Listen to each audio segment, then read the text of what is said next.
चनवा इंद्राज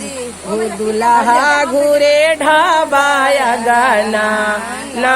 लागे हो चाची अंगना में मनवा ना लागे हो फुआ अंगना में मना एने से चल जइहा चाचा जी के संगवा एने से चल जइहा फूफा जी के संगवा ओने से चल अइहा सुभावा के संगवा लागे लगे हो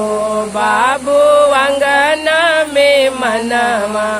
लागे लगे हो बाबू अंगना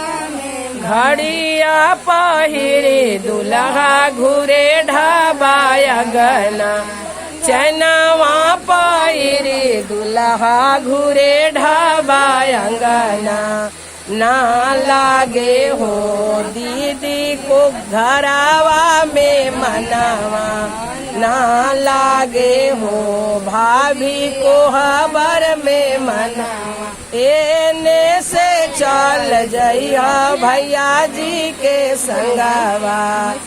एने से चल जइहा जीजा जी के संगवा लागे लगे हो बाबू को हबर में मनावा लागे लगे हो बाबू को